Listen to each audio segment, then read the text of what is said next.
Welcome to the Cosmic Busker. My name is Bobby Codey. Ingo Swann, remote viewing founder on Telepathic Overlay. This is an article I found, just stumbled upon it. I thought I would read through it and give my own summation of it and my own analysis of it. I just want to do a quick introduction on what remote viewing is and who Ingo Swann is. Remote viewing is essentially it's a the scientific process of being psychic, you might say. Remote Ingo Swann was the founder of remote viewing. He and a gentleman by the name of Hal Puthoff. I'll give a quick introduction on this. It was back, I think it was late 60s, early 70s. Ingo Swann had developed this process where he could go into a trance state and he would be able to go anywhere and see anything and report back on what he saw. And his accuracy was phenomenal. My understanding, it's like 99% accuracy, well into the 90% accuracies. It was so good that ultimately what happened is CIA got wind of this, and there's a research organization. It's called the Stanford Research Institute. Stanford is an Ivy League school in California. It's one of the preeminent universities in the United States. So Ingo Swann got together with the Stanford Research Institute, and the CIA got involved, and they wanted to utilize this process.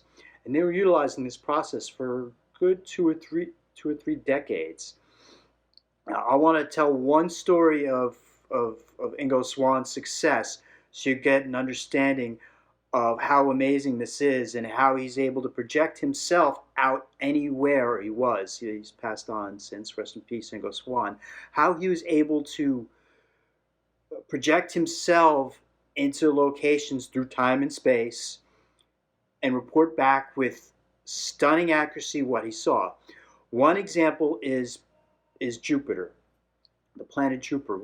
Prior to us having sent out any spacecraft to Jupiter, we thought we had a pretty good understanding of the planets based on our telescopes. We looked at Saturn, we could see Saturn had rings, and we looked at Jupiter, couldn't see any rings around Jupiter.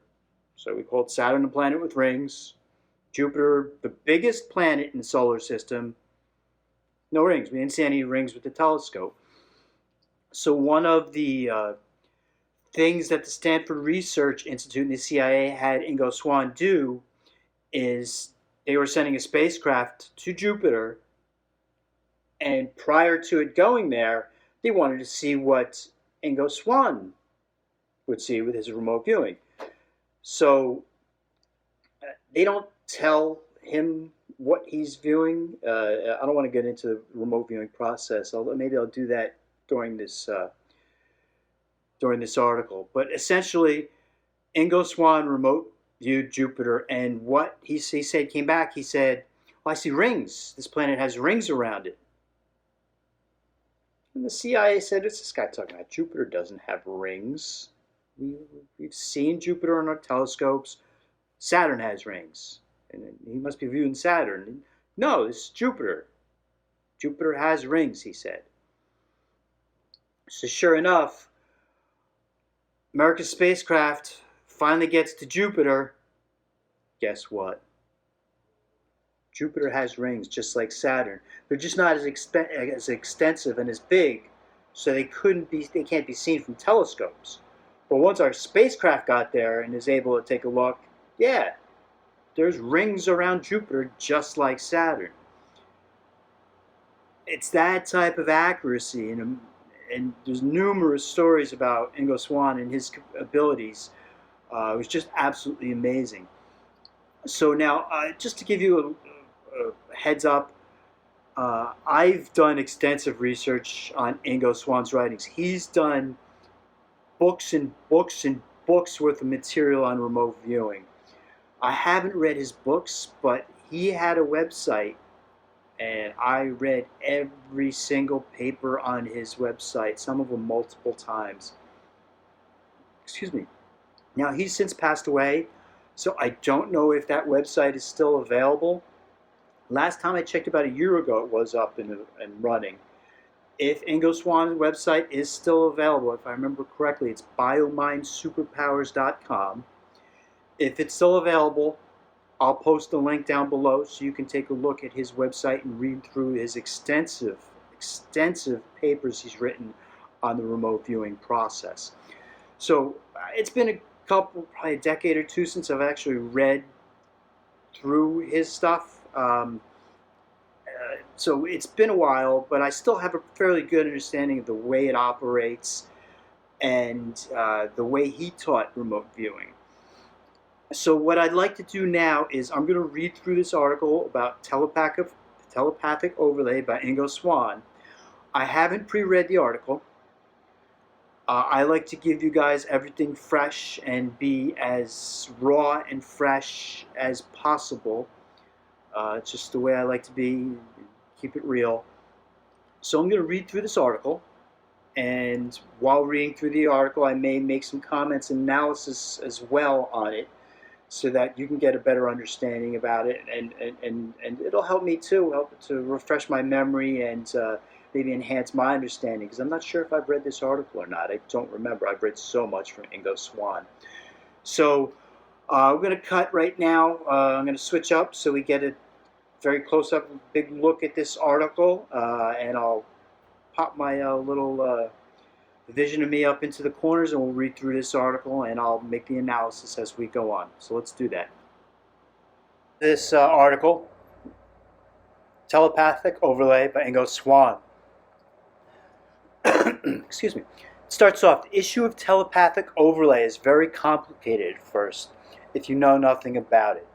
But after you know enough, it then becomes a rather simple matter.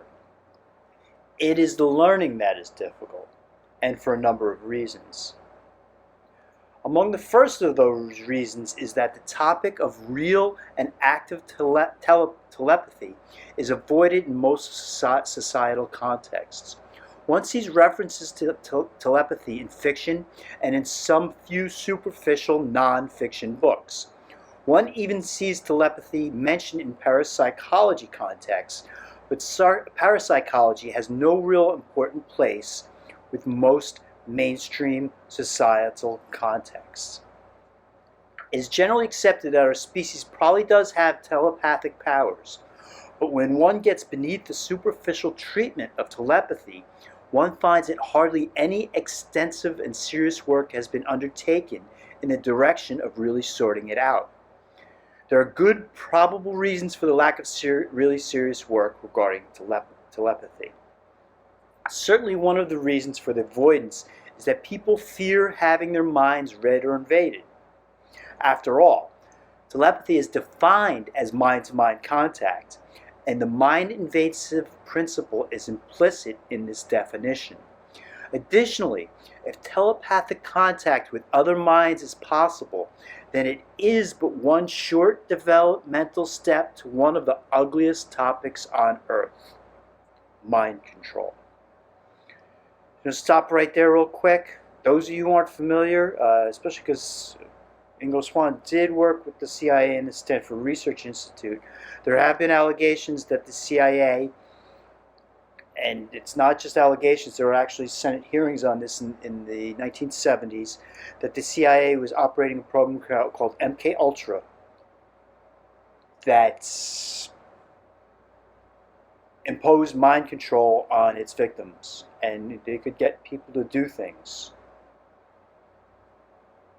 based on the will of the CIA. They could get them to do things like assassinate politicians and civil rights leaders, maybe. Alright, so let's move on. It is quite probable then that people who fear having their minds or what passes for them invaded and read by a telepath probably not only don't want telepaths around, but don't want the topic opened up for research and development. As you can see, people, as he writes, people who fear having their minds read or what passes for them, as you can see,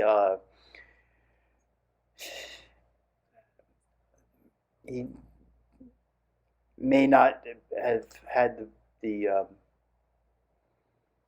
highest outlook on many of his fellow humans, and I completely understand that, especially given what's going on nowadays in modern or postmodern society. I'll continue. As it turns out, then, not very much is really known about telepathy, most probably for the reasons above. I can make this statement because I've spent many years tracking down information not only about telepathy and its many types, but information about social treatment of it and its close relationship to other related topics. It is helpful here at the start to point out that although telepathy is delicately defined as mind to mind, it more literally might be defined as from one mind into another mind. So it's not two minds communicating, it's one mind going into the other mind. It's not a back and forth issue, it's more of an invasive process. Parapsychology, let me continue. Parapsychologists occasionally have studied the mind to mind thing, but other types of research have considered the mind into another mind thing. Some of those other types of research have included those of mental influences, mind control, as we talked about with CIA and MK Ultra, mob and mass psychology, telepathic contamination, and various forms of subconscious and subliminal study. In the context of remote viewing, telepathic overlay would introduce into the responses of a remote viewer a kind of dirty data contamination originating in the mind of someone else. The pathway for the contamination probably would not be a conscious one, but a subconscious one. And I want to talk about that real quick within a certain context of a group of remote viewers. They're called the Farsight Institute. Big fan of their work. I'll throw up somewhere in one of these corners, I'll throw up a card to the Farsight Institute's YouTube channel so you can take a look at their work. Big fan of their work. Love their work. But one of the things that they have been doing that I know kind of violates the remote viewing principles that Ingo Swann did lay out is that they were including themselves in the remote viewing work. I'll give an example, is that Farsight alleges that they're going out to galactic federations, confederations of aliens, one called the Domain, another called the Galactic Federation, and that they're negotiating on behalf of humanity to try to save humanity. Short version is that Farsight Institute believes that we're a prison planet, and that there are what called death traps here, that when we die, these death traps keep us here and recycle us over and over again onto this prison planet. And they're trying to negotiate with these alien confederations, the Galactic Federation, another one called the Domain, to free humankind from our alien oppressors, essentially.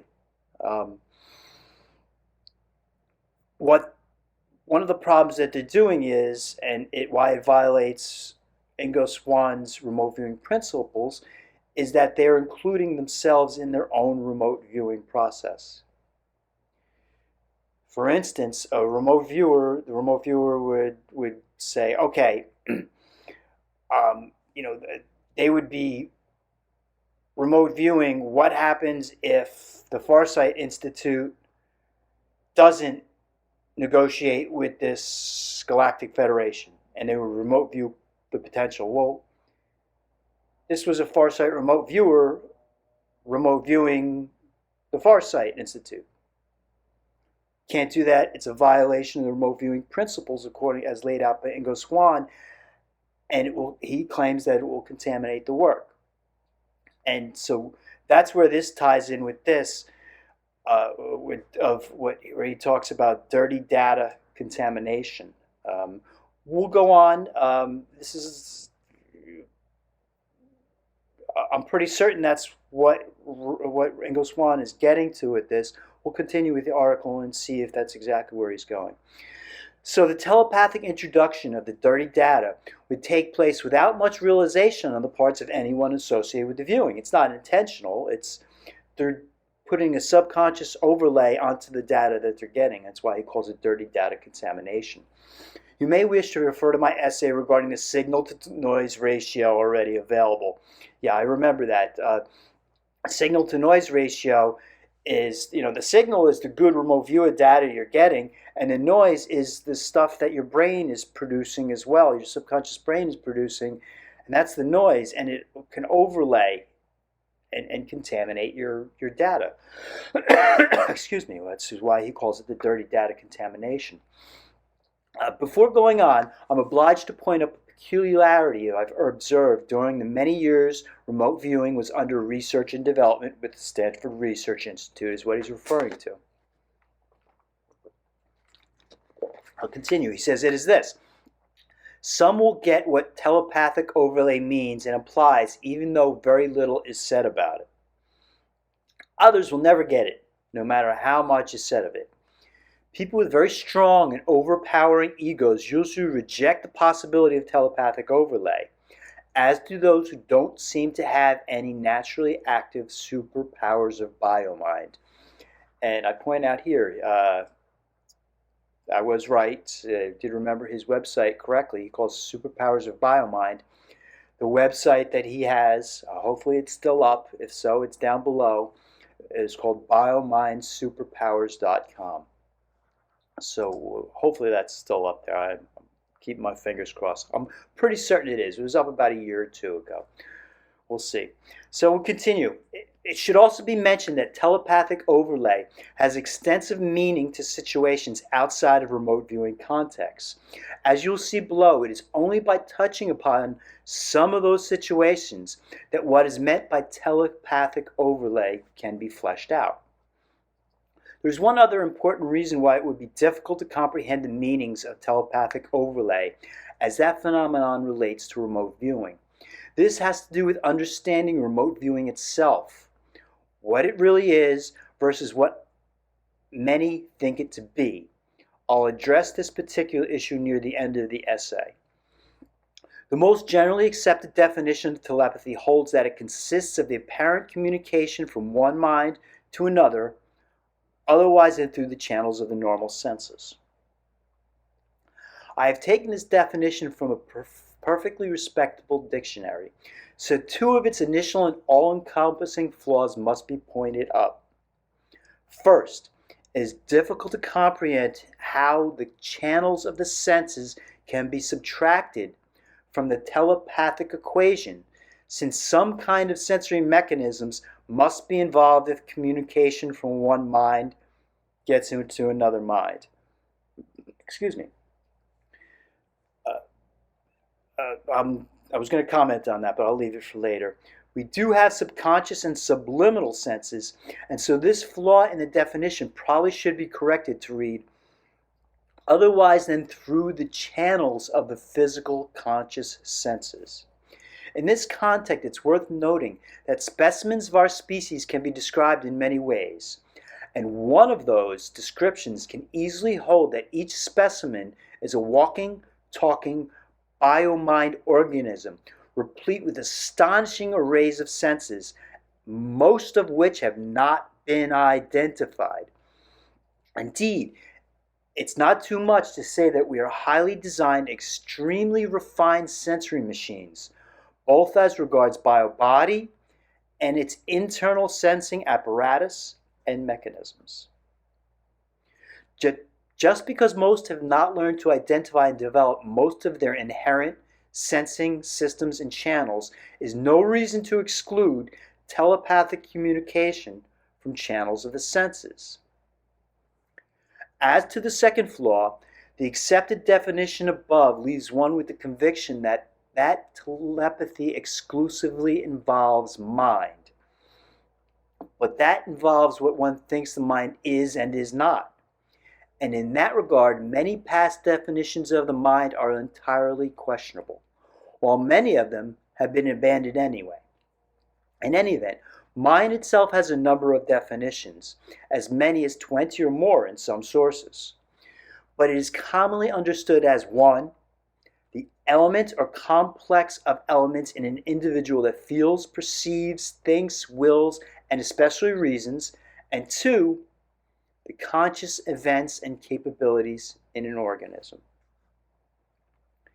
Subliminal and subconscious researchers will think those two major definitions are hilarious, pointing up that the activities and qualities incorporated in those definitions are but the merest tip of the profound iceberg of mind.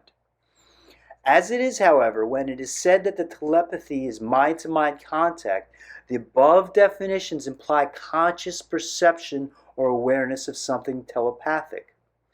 The above definitions also imply that if we cannot consciously identify something as being telepathic, then telepathy doesn't exist, which is why the definitions are faulty. In this regard, there may be subconscious or preconscious telepathy of which one is unaware sort of falls by the wayside. The idea of subconscious or subliminal telepathy is thus somewhat alien to the usual concepts of telepathy. A third complicating factor regards the following. After intuition, telepathy is the second most commonly experienced of the superpowers of the human biomind. Okay? Telepathy and intuition. It's intuition number 1, telepathy 2. But like intuition, a careful study of historical and living testimony about telepathy reveals that there are very many types of it, and not all of which can be incorporated into the standard definition of conscious mind to conscious mind. I remember he, in his Biomind Superpowers, he lays out a whole bunch of different types of telepathy, and I wonder if he's going to do that right now. We'll soon find out. There is thus a spectrum of telepathy, and which spectrum can best be described as varieties of information exchanging at either the conscious or pre-conscious levels. Take a sip real quick. The above having thus been said, we must now get to work to dig deeper into what is involved. In the cultural West, immediately before the term telepathy was coined in 1882, the information exchanging was called thought transference. The exact meaning of that earlier term is important, for it involved two concepts that went missing after thought. Transference was renamed, after thought transference was renamed telepathy. In the thought transference model, those two concepts were sympathetic states and rapport. It was accepted that if 2 or more people became involved in sympathetic states or rapport, then transference of thoughts and emotions could be exchanged, even though the mechanisms involved were not easily identifiable. I want to give you a quick example of this. I've lived alone almost all my life. Only time period where I was forced to live with other people was when I was in Manhattan. And during that time period, I lived with my girlfriend for a period of time. When I moved back into New Jersey, I again was living primarily alone. I did have one roommate at one point, but here's the important part. Once I went homeless and I was forced, at one point I lived in a shelter run by the Salvation Army. I was forced to share a bedroom with 2 people. That's the first time, other than being with my girlfriend, where I had or I had somebody in the room with me. And one of my roommates used to be bothered. He'd wake up at night just screaming and yelling and upset. And it was like, what the heck is going on with this guy? You know, why? At one point, he ran out of the building and out into the street begging for a car to hit him in the middle of the night. And it was just bizarre. All of a sudden, I hear a car screech. Arr! He was in the middle of the road trying to get a car to hit him. And then I had a dream one night. I'm not going to tell you what the dream is because I don't want to spill the beans on him. but it's a type of dream I would never ever have because it's not the person I am. Okay, maybe some people will be able to figure it out, maybe not. Um, but I was just like, I woke up and I'm like, how did I have a dream like that? Ick, yuck. I mean, I've never had that in my life. And now I'll give you another hint. This person, this guy who was was my roommate, he came from a very, very, very religious, strong religious family. And then I realized, oh, I knew why I had that dream, a dream I would never have and have never had. I was picking up his dream. Not a question. I was, 45 at the time. I'm 52 now. I went 45 years without ever having any kind of dream of this nature, ever. It's just not who I am. And then all of a sudden I'm having this dream. And I said, that I telepathically picked up his dream. And that's why he's freaking out. Because he's having these dreams regularly. Again, he's very biblically oriented, very strong Christian family. You'll be able to figure out what that dream is if you put your mind to it.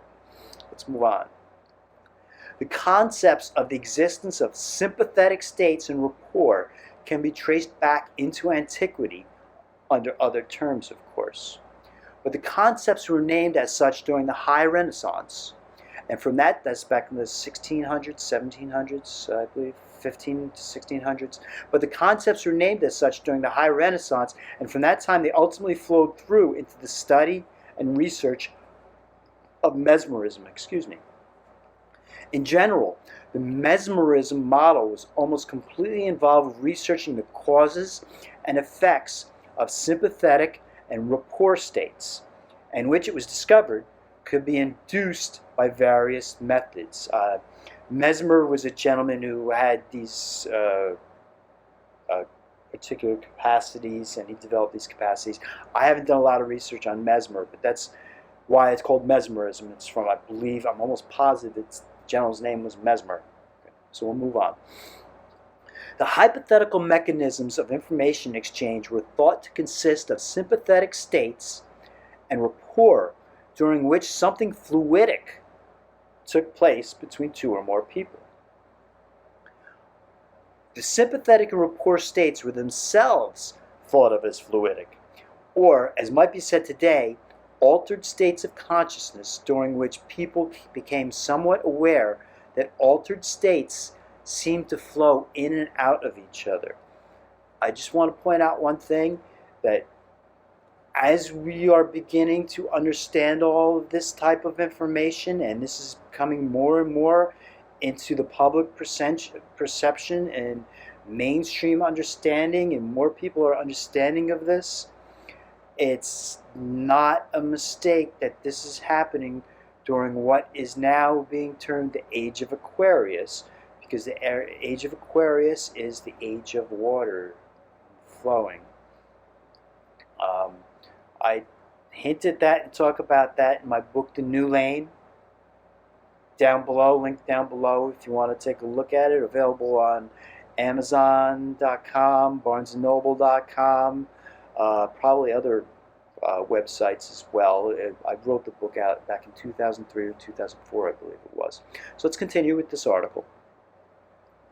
Anton Mesmer, as I was just mentioning, he was talking about mesmerism, and I said Mesmer is the person. Anton Mesmer is best remembered as the so-called discoverer of hypnotism, but which in fact was adapted from his work by later researchers and is a rather gross form of the subtle states the mesmerists worked with.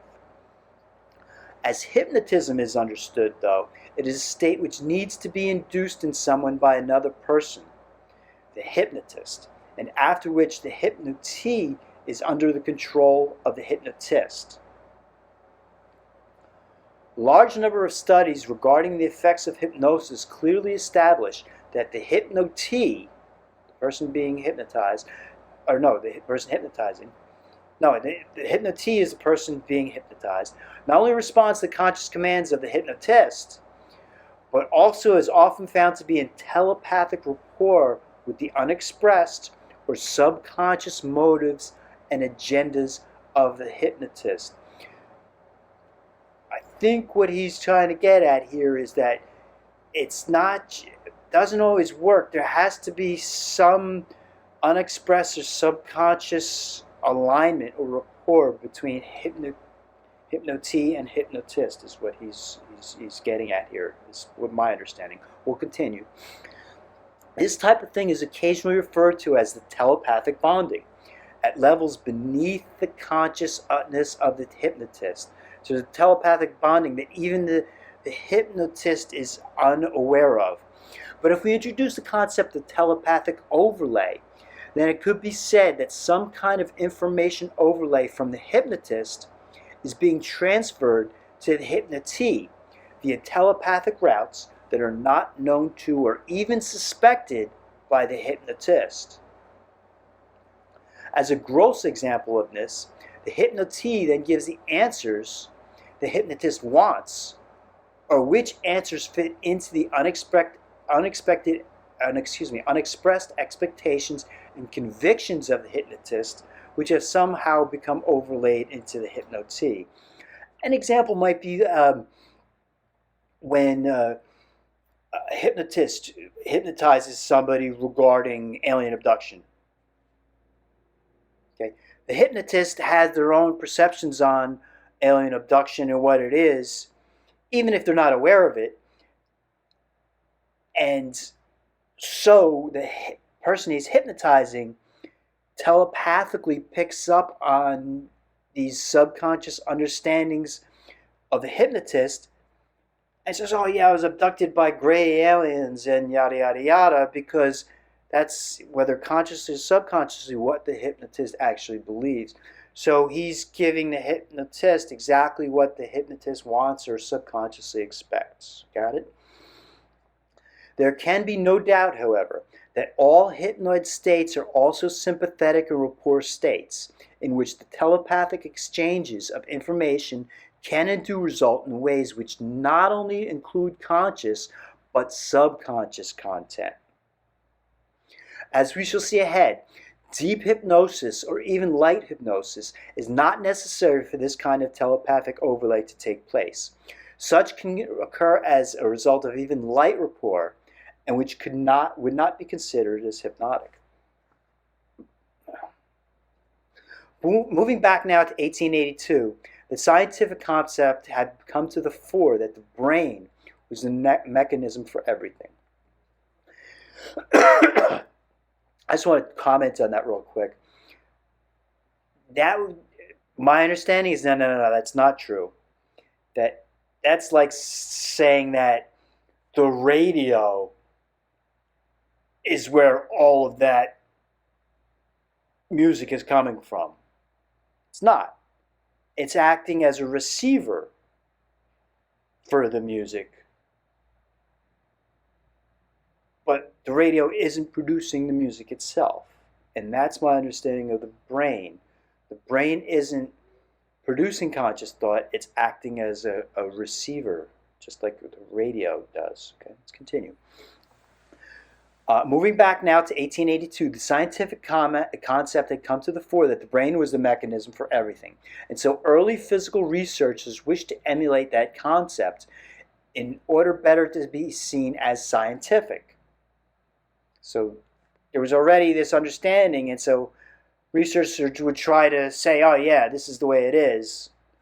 One cannot really blame them, for the rapport of the modern scientific model had infected almost the whole of the Western world. However, sympathetic or rapport states were considered as unscientific, belonging, as scientific spokesmen said, to the pre-scientific and superstitional past. In order to escape from the so-called unscientific past regarding thought transference or telepathy, as it later became known, the early psychical researchers wished to abandon the thought transference model. So they theoretically redefined the concept by calling it telepathy, and which was that it was first advertised as intercommunication between brain and brain by means other than that of the ordinary sense channels. As it happened about the same time, the concept of radio and radio broadcasting, remember, I didn't pre-read this. I'm reading this fresh. I'm just remembering this from a couple decades of research on this. Well, 4 decades of research, but it's been 2 decades since I read Ingo Swann. As I'll continue. As it happened about the same time, the concept of radio and radio broadcasting had come to the fore, and which concept was definitely scientific. Radio broadcasting involved sending and receiving equipment via which information could be sent out across distances and picked up by receiving equipment. This seemed an ideal analogy for telepathy. So telepathy, actually empathy broadcasters sent across the distance, came to be thought of as brain sending across distance to another receiving brain. I promise you I didn't pre-read this. I'm remembering, from reading his stuff a couple decades ago, and I remember these analogies. The radio model of sending and receiving signals across distances has since been thought of as a definition of telepathy. The concept of brain to brain was modified after World War I to mind, which the then new field of psychology began emerging in strength. After that, psychiatrists dealt with brain, but psychologists dealt with mind. Psychiatry, brain, psychology, mind.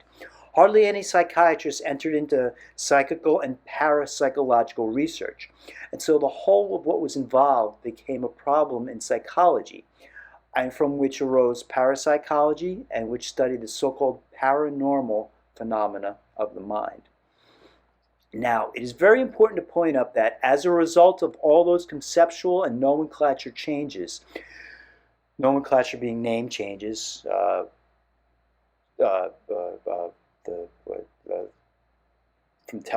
the thought transference to telepathy, that's a nomenclature change. They just changed the name, essentially. That's what they mean by nomenclature changes. The old model, which incorporated sympathetic states and rapport, vanished altogether. To my knowledge, it was only the earlier Soviet researchers of the 1920s and 30s who reinstated those two important factors, recombining them into their novel definitions of biocommunications. The West, including the U.S., has not yet reconsidered and restored them to the prevailing concepts of parapsychology and telepathy. I just want to talk real quick about that. That reminded me. In the beginning, I talked about how the CIA and Stanford Research Institute got together with Ingo Swann and Hal Puthoff. What propelled the CIA to do it is they found out the Soviets were doing it, and they were getting really good results, the Soviets were. And so the Soviets KGB, which was the Soviet equivalent of the CIA. KGB was the Soviet CIA. So CIA said, uh-oh, they're doing this and they're getting good results. We better start researching this stuff as well. And that's what brought the CIA into their studies with the remote viewing. And there's nothing about, so okay, we'll continue. So the phenomena and effects of rapport and sympathetic states are not generally recognized. However, you can satisfy yourself along these lines by attempting to identify situations characterized by sympathetic or rapport states which are not otherwise recognized as such. Within the context of all the above, then, the problem or the situation of telepathy is, first of all, a matter of sympathetic states and rapport. Rapport is defined as relation marked by harmony, conformity, accord, or affinity. Sympathetic is defined as existing or operating through an affinity, interdependence, or mutual association, showing or being linked by empathy and sensitivity to the emotions or moods of others. If we add to this empathic sensitivity to the thought forms or thoughts of others, then we do arrive at a combined approximate definition of telepathy. one which goes far beyond the simplistic mind-to-mind thing. Within the remote viewing context, telepathic overlay would consist of picking up on information from someone else's head and mistaking that information for the signal. Right. So in other words, I'll give an example. Let's say I'm doing a remote viewing of a Soviet installation, the Russian installation. There's no Soviet Union anymore. A Russian installation. CIA wants me to go use my remote viewing to find out what the Russians are doing underneath Moscow. They're building something. We want to know what it. CIA wants to know what it is, and they already suspect that it's a nuclear silo. It's a new kind of huge nuclear bomb. All right. And I remote view and I come back and say, oh, it's a huge, massive nuclear bomb they're building under Moscow. Chances are, because they asked me to do it, the CIA, and they already thought that's what it was, I just subconsciously telepathic overlay picked up that information from them, and it's not real information.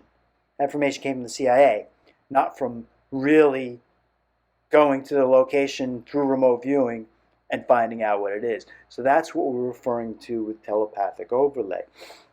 And this is one of the reasons why remote viewers, when they do what they do, essentially coordinates will be written out. And the coordinates are just random numbers. But those random numbers are associated with a real place.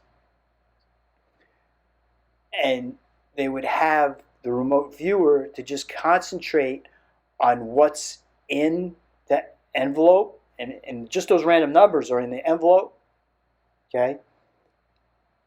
And so the remote viewer focuses on that envelope with the random numbers in it and tries to remote view what that random number in an envelope means. And because that random number in the envelope is associated with an actual location, that's how the remote viewing is done, so that there's no telepathic overlay, because there's no precognitive, there's no association already with the place. If they put the place in there, if I say, okay, Moscow, what's under Moscow? And I put it in the envelope, and the remote viewer focuses on that, I'm the one who wrote that, they're going to actually pick up the telepathic overlay of what I think is under that place in Moscow. So that's why there's this another random kind of thing. They're only focusing on this random number thing. And that random number is somehow associated with the underground Moscow. So that avoids that telepathic overlay danger. And it's how remote viewing is able to be so accurate and avoid this danger of telepathic overlay. Got it? So I'm going to read that one more time and then we'll continue. Within the remote viewing contexts, telepathic overlay would consist of picking up on information from someone else's head and mistaking that information for the signal. So that's why they do what I just described. Let's go on. You may describe that right now. We'll see. The signal, of course, would consist of information pertinent to the distant location or target. Picking up on signals from someone else's head and accepting them for the RV or remote viewing signals. RV is going to be remote viewing for the. That's what it's going to mean every time you see that. For the remote viewing signals can be called telepathic overlay. The question now emerges: does this kind of thing happen? Yes, it certainly does, but only within certain kinds of circumstances. And this is probably where he's going to get into.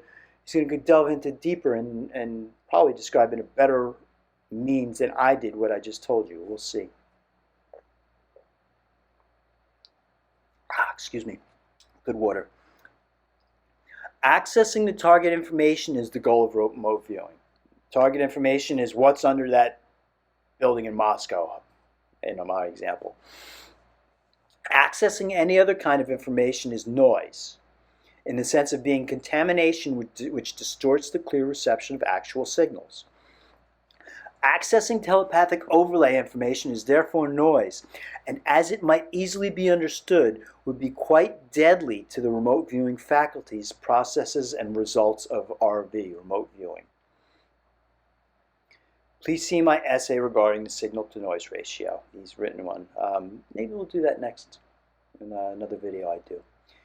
As discussed in other of my database essays, the signal-to-noise ratio is fully involved here. Telepathic overlay is not the only form of noise which degrades the remote viewing signals, but it can be an important noise source if the ostensible remote viewer is unaware that telepathic overlay not only exists, but does so in very subtle ways. That's important too. It's a very subtle thing that you're not going to pick up on. The person who is not the active remote viewer, who's asking the remote viewer to do it, doesn't even realize. It's just so subtle. He might not even realize all his subconscious thoughts and why, so he wouldn't recognize that he's getting information that is already actually coming from his own mind and not from the source target. Where telepathic overlay is present, its information content overlays and contaminates the signal line, usually obscuring the latter from cognitive perception of the viewer. Beyond its debilitating effects on the remote viewing faculties, telepathic overlay is very interesting within itself, and is also meaningful regarding the entire spectrum of superpowers of the human bio-mind. Telepathic overlay was identified by myself and Dr. Hal Puthoff, in about 1975, and together we worked to determine its causes, its relationship to remote viewing, and how to avoid or eradicate it. We were quite concerned that the viewer was picking up information from the minds of those associated with the viewings rather than from the distant site itself. So I'm afraid that I'm getting information associated with the CIA agents who are telling me to do this and not from the Moscow place. This was also a problem which worried the sponsors very much, the CIA, and for reasons which should be obvious. If telepathic overlay was the case, then we didn't have remote viewing at all. We had some format of telepathy. At first, we felt the sources or causes must be quite complicated. But in the end, we discovered that a single situation was the source of most telepathic overlay. When that situation was cured, telepathic overlay tended to vanish. That single situation revolved around who had power over whom, not only doing the RV work, but as regards the relationships of all involved. So power is what was the most important aspect of it. In other words, the telepathic overlay situation somewhat resembled the subtle telepathic situation of the hypnotist and the hypnotee. The hypnotist has the power over the hypnotee, and so it's the hypnotist's subtle, subconscious thoughts that are being picked up by the hypnotee and potentially contaminating information that comes out of the hypnosis session. The hypnotist was in power control of the situation and the hypnotee, just like I just stated. The hypnotee was in some kind of rapport with the hypnotist, in which the hypnotee accepted the commands and suggestions of the hypnotist. The hypnotist expected the hypnotee to follow commands and suggestions, which the hypnotee usually did. But another unexpected effect could be observed regarding a subliminal or subconscious transfer of information from the hypnotist to the hypnotee. The hypnotee often became telepathically connected to the motives, agendas, and desires of the hypnotist. To aid in clarifying this, we now have to distinguish between telepathy, which one or both parties might be consciously aware of, and subconscious or subliminal telepathy, which neither the hypnotee nor the hypnotists are consciously aware of, and which might be termed subtelepathy to distinguish it from the former. So we have one in which one or both parties are aware of, and the other in which neither of them are aware of.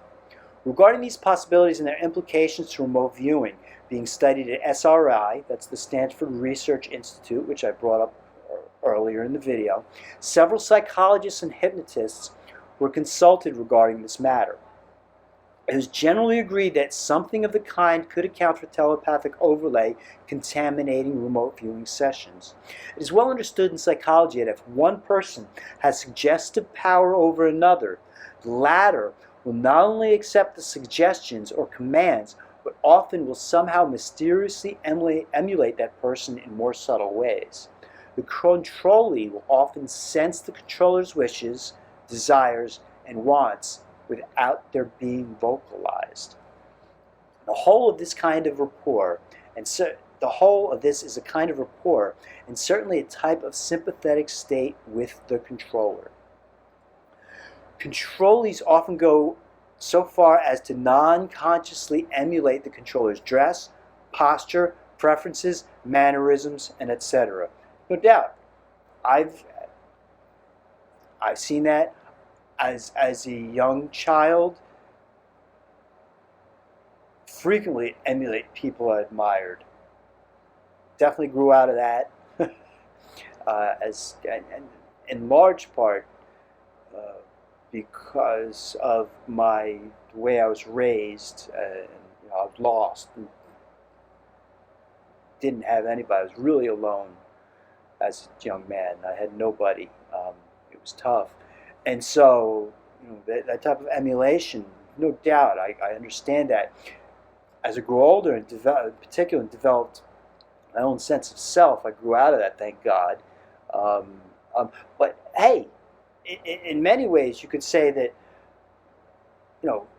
I'm emulating Ingo Swann and Hal Puthoff. Maybe in another way, I just transferred it to a different type of emulation, right? Where I'm emulating their means of developing the bio-supermind. Let's continue. Thus, what we term telepathic overlay regarding remote viewing has a larger picture and an historical past under many other names, in that the whole of this is typical of what is sometimes called charismatic influencing. Charismatic influencing is also a situation regarding who has power over whom, even if only very subtly so. Charismatic influencing is also a situation where it involves rapport and sympathetic states.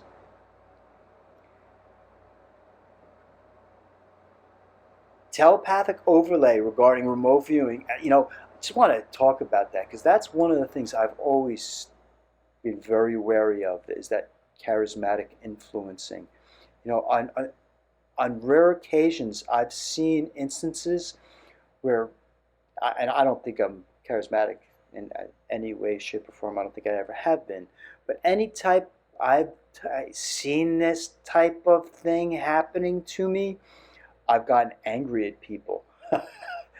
And I tell them, and I don't do that. And, I push them away, and I get angry at them, and I tell them not to allow me to influence them in that way. I don't say it in that way, but that's essentially what I'm doing. I'm pushing away any type of charismatic influencing that people might have be getting from me.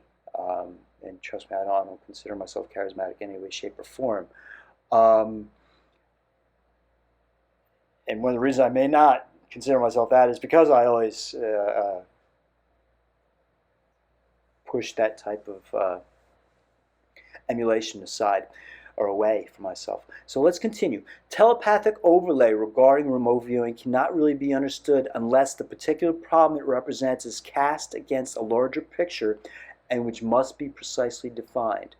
This larger picture consists of whether the human species is a telepathic species and, as such, is susceptible to sub-telepathic situations and conditions which exist and function beneath conscious awareness of them. And that's another thing. I've always been very conscious. I hate to get personal on this, but maybe there are people who understand this and they can understand it at a deeper level if I give them some of my own perceptions and examples of this. I think that one of the reasons why I do what I just described with regard to charismatic influencing and pushing people aside is because I'm consciously aware of this. And my goal isn't to accumulate power in such a way. I'm consciously aware of this and what it means, and I'm not after the acquisition of power. So stop that, please. Be your own person, etc. So let's go on. It is thus necessary in this essay to present some evidence of this general sub-telepathic potential, none of which, by the way, is found in parapsychology studies and documents. To my knowledge, the first really scientific approach to what was involved took place between the two world wars, essentially between 1924 and 1938, when studies regarding mob behavior were funded and undertaken. And I'll tell you right now, at this point, almost 100 years later, the knowledge we have about mass psychology and mob psychology is just overwhelming. And we probably have no idea how much knowledge has been accumulated in certain denizens of power. They can pretty much make most people do whatever they want to do. And I think we've seen that over and over and over again in many examples in recent years. I'll leave it at that and we'll continue. I'm certain both people on all sides of the spectrum will be pointing to the other side and say, yep. The concept of mass behavior was shortly added to the studies. The two concepts were scientifically dignified as mob psychology and mass psychology. Both mob and mass behavior demonstrate quite remarkable phenomena, and one particular phenomenon seems to stand out regarding both types of behavior. This has to do with the removing of individuals from their individualizing sense of logic, reason, and common sense, and somehow replacing those with a sense of emotional participation, which is collective and rapport. What's going on here? I'm freezing on this. Which is collective and rapport-like rather than individualizing in nature. I'm going to stop this for a moment. Boom, I froze on there. I don't know why I froze. You can still hear me though, right? Yep. Interesting. I'm going to stop this because I don't record that, so click OK. And then I'm going to move the recording. I'm going to try again. Here I am. Hi, everybody. Just for consistency's sake, maybe that I recorded too long on that and had to stop. That's probably what happened. All right, so we'll continue. Both mob and mass behavior demonstrate quite remarkable phenomena, and one particular phenomenon seems to stand out regarding both types of behavior. This has to do with the removing of individuals from their individualizing sense of logic, reason, and common sense, and somehow replacing those with a sense of emotional participation, which is collective and rapport-like rather than individualizing in nature. I want to read that again, not only so you get an understanding of it, because I want to make sure I absorb this, because I think it's important. So both mob and mass behavior demonstrate quite remarkable phenomena, and one particular phenomenon seems to stand out regarding both types of behavior. This has to do with removing of individuals from individualizing sense of logic, reason, and common sense, and somehow replacing those with a sense of emotional participation, which is collective and rapport-like rather than individualizing in nature. For instance, somebody who would never ever steal during a mass riot, seeing everybody running in and out with televisions and fur coats and computers. Oh, I'm just going to join. This person would never ever think about stealing. But once the mob starts doing it, they have no problem doing it as well. That's exactly what he's talking about. But on different levels, not just in that one respect. I mean, this happens on different levels. Nazis. You have the example of the Nazis. Good person, I would never harm a person, but Hail Hitler and boom, and we're going to throw the Jews into the concentration camps? Right? Well, again, it's that same thing where the individual would never do it, but once they see everybody else doing it and there's a rapport-like sense with the people and everybody's a Nazi and pro-German, rah, rah, rah, boom, they're more than willing to do it. And that's exactly what they're referencing here, or he is referencing here, Ingo Swann. This type of thing was first referred to as emotional rapprochement, the latter word meaning to bring together, and in the case of mob and mass psychology, to bring emotionally together in a shared rapport or sympathetic kind of way. But mob and mass behavior are also characterized by their intensity, and in this regard the term rapture is fitting. It means a state or experience of being carried away by overwhelming emotions. Okay? It's emotional. Distinctions between rapture and rapport are quite narrow. The rapture of violence in mob psychology was, of course, a noted characteristic of mob behavior, when the shared anger sentiments had reached saturation and began being acted out collectively. That's, again, one example is the Nazis. Another is any riot situation where there's burning down buildings and such, attacking and killing innocent people. The term eventually settled on was entrainment, which is somewhat difficult of definition and whose psychological meaning is often not found in dictionaries. In its pristine sense, entrain simply means to get on a train.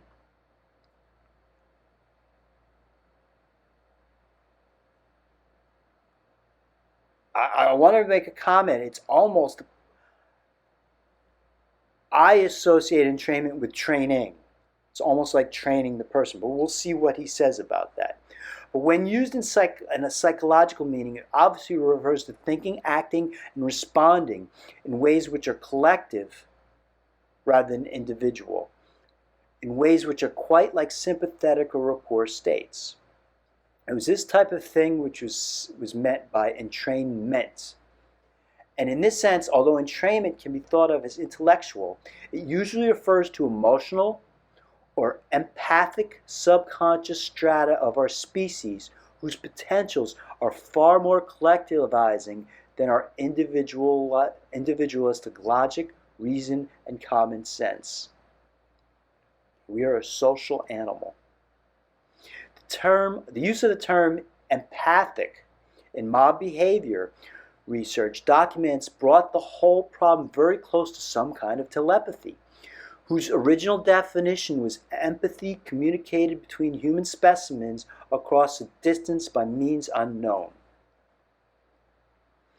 Researchers of the early 1930s distinguished between mob and mass psychology. The mob was out of control, hence unpredictable and dangerous. The mass was under control, or at least some modicum of it, and not therefore dangerous. But other than this, the real distinctions between mob and mass behavior are quite similar, in that mass behavior can quite easily disintegrate into mob behavior, replete with riots, violence, and other destructive whatnot. The mass media has been building that up for years,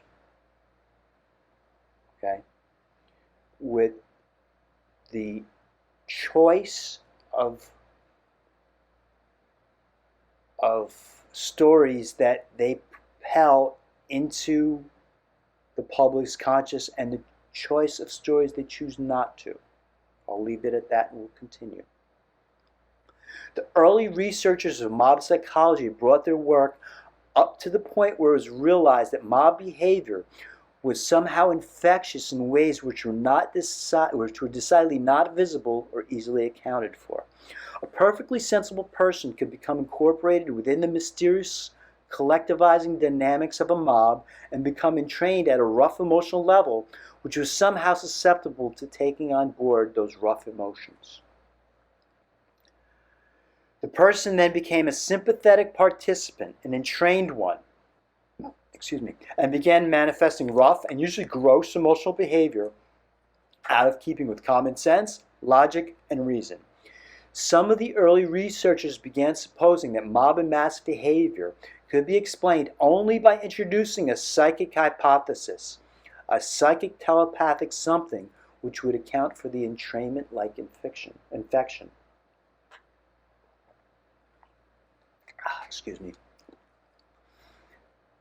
I'm obliged to point out that the words psychic and telepathic were used, and that in this essay they have not been invented by myself and retrospectively applied to the research of the 1930s. These were the terms used. I'm also obliged to point out that the introduction of a psychic hypothesis regarding any form of human behavior was taboo in all mainstream formats of modern research during the 1930s, and is still taboo today. As it back then turned out, after the need for a psychic hypothesis had been indicated, it appears that all research in this area ceased, due, one might suppose, to the political incorrectness of this hypothesis and/or withdrawal of funding because of it. In any event, the rigors of World War II soon intervened, and a great deal of research in these areas ceased altogether.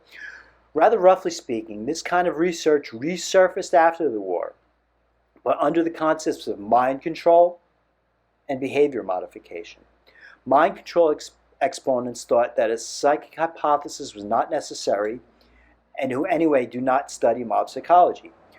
Both mind control and behavior modification are, at base, essentially problems regarding who is to have power over whom.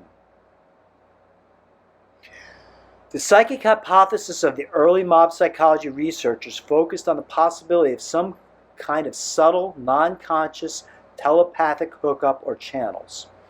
As the subconscious emotional response levels, individuals were sensitive to the entrainment factors which infected all or most of those exposed to them, and which reduced individuals back into some kind of collective, hive-like behavior. There's only one suitable word for this, rapport, via which sympathetic subtelepathic infections can be induced into those infected by them. As you see, it's copyrighted 1996 by Ingo Swann. Permission to redistribute granted, but only in complete and unaltered form. And that's why I read the whole darn thing to you guys. So, I hope you got a good understanding of not only what remote viewing is, but some of its dangers, and also some of the ways that mob and mass psychology is being used right now. In opposition to the best interests of most of the people involved. Okay? So again, thank you so much for watching and listening. As I always say, like, share, subscribe, comment, all that good stuff. I have a PayPal down below. If you'd like to help me out, it'd be much appreciated. You help keep this going by donating at PayPal if you can. And that's about it. Hopefully I'll have another video for you probably tomorrow. Thanks for listening.